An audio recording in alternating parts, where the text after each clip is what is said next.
Hi, this week I went to the cinema and saw American Fiction, the debut film by Cord Jefferson, who writes and directs, based on the novel Erasure, and it stars Jeffrey Wright as a African American academic.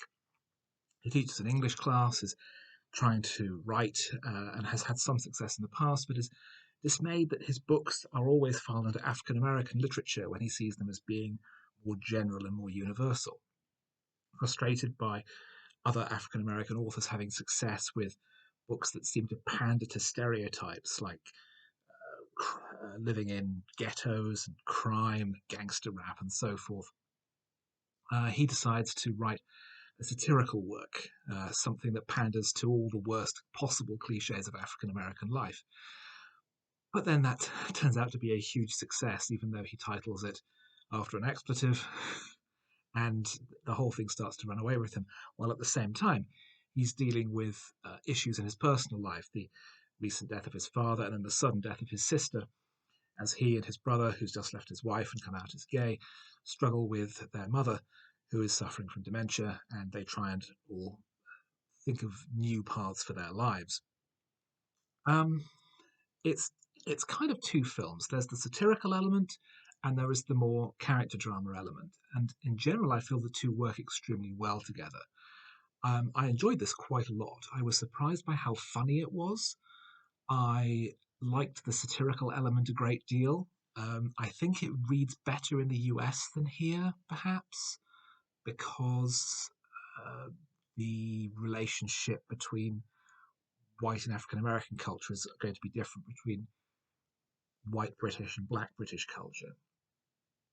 But nevertheless, I could see where a lot of the anger and frustration was coming from, with white critics hailing this book as a work of great realism and um, unvarnished truth, when it's the most ridiculous send up of black ghetto life. Um, there are some strange twists and turns in the story that I didn't expect. I mean, as I said, the death of his sister very early on is quite surprising, given that she's played by Tracee Ellis Ross, who is quite a major name.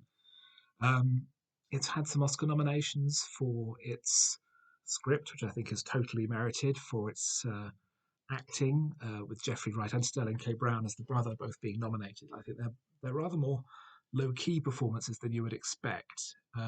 Brown is certainly not as open and flamboyant as he might have been. I think it's more of a subdued performance than one than you'd expect. And I thought Wright was particularly good.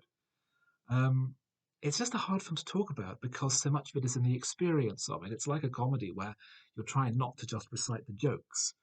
Um, but certainly towards the end, where it becomes much more metatextual and thinking about the the way in such a story, the way that such a story might develop, um, and it sort of folds back on itself and turning into a parody of itself. I thought worked extremely well. It's a very, very clever film, and it's a very, very funny film. And I think it's difficult to get the two to work together, but this makes it work. I was annoyed at how difficult the film was to see. I had to go to a cinema all the way in Portsmouth, of all places, to find somewhere showing it. And I believe I have to go back there tomorrow to see Zone of Interest, which has had an almost invisible release in the UK, despite its wide acclaim. But American Fiction, I enjoyed a great deal. I think it's a sharp, intelligent, very funny film. It's also very humane. It's very interested and engaged in its characters. So I definitely say it was one of the best films of 2023.